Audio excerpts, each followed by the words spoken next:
Friends, আজকে ছিল ভারত বনাম শ্রীলঙ্কার মধ্যে তৃতীয় ওয়ানডে ম্যাচ। আর আজকের ম্যাচটাই ছিল সিরিজ বাঁচানোর ম্যাচ ভারতের জন্য।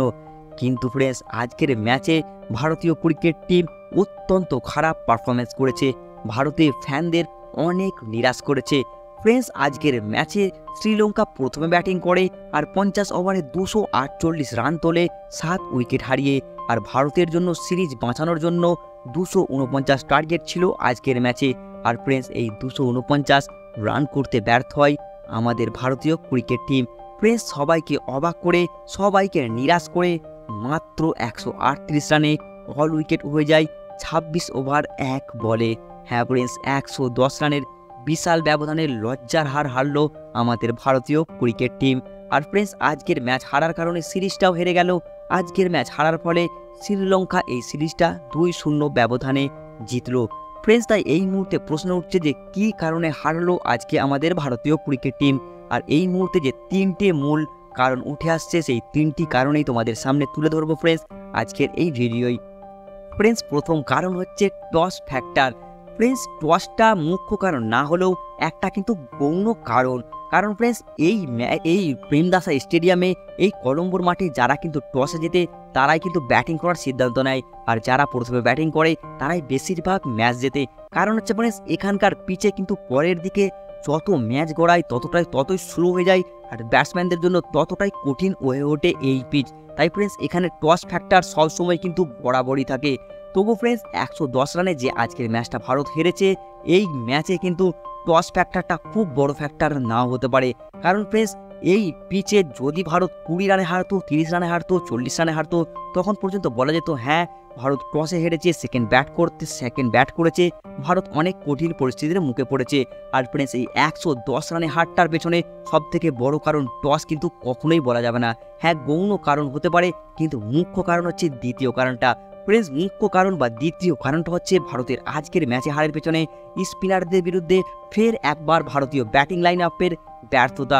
ফ্রেন্ডস, এটা নয়, বারবার আমরা দেখেছি, অতীতে বারবার দেখেছি, যখনই পিচ একটু টার্নিং হয়, যেখানেই একটু বল বেশি সুইং করে, বেশি টান হয়, সেখানেই আমাদের ব্যাটিং বিভাগ কোল্যাপস করে যায়, আমাদের ব্যাটিং বিভাগ ভেঙে পড়ে। ফ্রেন্ডস, অতীতে 10-12 বছর আগে পর্যন্ত কিন্তু ভারতের ব্যাটিং লাইন আপ খুব সুন্দর স্পিন খেলতো, কিন্তু ইদানিং করে ব্যাটসম্যানরা কিন্তু ফ্ল্যাট পিচে বড় বড় শট খেললেও, অনেক টেকনিকের উন্নত হলেও কিন্তু স্পিনারদের বিরুদ্ধে খেলার টেকনিক ভারতের ব্যাটসম্যানদের মধ্যে এই মুহূর্তে দেখা যাচ্ছে না। যখনই ভালো পিচ স্পিনারদের জন্য, যখনই একটু টার্নিং পিচ, সেখানেই আমাদের ভারতীয় ব্যাটিং বিভাগ পুরো কোল্যাপস করে যায়। অতীতেও দেখেছি, এই পুরো সিরিজটাও আমরা দেখলাম। তাই ফ্রেন্ডস, এই ম্যাচ বা এই সিরিজ হারার পিছনে সব থেকে যদি কোনো বড় কারণ হয়, সেটা হচ্ছে আমাদের ব্যাটিং বিভাগের স্পিনারদের খেলার এক ব্যর্থতা, স্পিনারদের বিরুদ্ধে খেলার দক্ষতা। এটা কিন্তু বড় প্রশ্ন এই মুহূর্তে রয়ে যাচ্ছে। তাই আশা করব ভারতীয় ব্যাটিং বিভাগ ভারতে এসে অবশ্যই ভালো স্পিন পিচে খেলে তাদের টেকনিক, তাদের স্পিনারদের বিরুদ্ধে খেলার ধরন অনেকটাই পাল্টাবে। তাই ফ্রেন্ডস, আমার তো মনে হচ্ছে স্পিনারদের বিরুদ্ধে খেলার ব্যর্থতাই সব থেকে বড় কারণ এই সিরিজটা হারার। আর তোমাদের কি মতে বলে ফ্রেন্ডস, এটা কি সত্যি কারণ? তোমরা যদি একমত হও তবে কিন্তু অবশ্যই কমেন্টে লিখে জানাবে। আর ফ্রেন্ডস, 3 নম্বর যে কারণটা উঠে আসছে, সেটা হচ্ছে ফ্রেন্ডস ভারতের স্পিনারদের ব্যর্থতা। হ্যাঁ ফ্রেন্ডস, ভারতের স্পিনারদের ব্যর্থতাও বলতে পারো তৃতীয় কারণ। আর যদি বলো না ভারতের স্পিনারদের ব্যর্থতা নয়, তাহলে কিন্তু মানতে হবে তৃতীয় বড় কারণ হচ্ছে শ্রীলঙ্কার ব্যাটসম্যানদের স্পিনারদের বিরুদ্ধে খেলার ভালো দক্ষতা। হ্যাঁ ফ্রেন্ডস, দুটোর মধ্যে একটা কিন্তু মানতেই হবে। কারণ কুলদীপ যাদবের মতো কোয়ালিটি স্পিনাররা কিন্তু ভালো উইকেট পায়নি, নজর কাটতে পারেনি এই সিরিজে। এই টাইপের স্পিনার পিচেও কিন্তু কুলদীপ যাদবের মতো প্লেয়াররা নজর কাটতে ব্যর্থ। হ্যাঁ ফ্রেন্ডস, ভারতের স্পিনাররা উইকেট তো নিয়েছে, তবুও ভারতের স্পিনারদের বিরুদ্ধে এই কঠিন পিচেতে কিন্তু শ্রীলঙ্কার ব্যাটসম্যানরা বরাবরই 200-র উপরে রান তুলতে সক্ষম হয়েছে।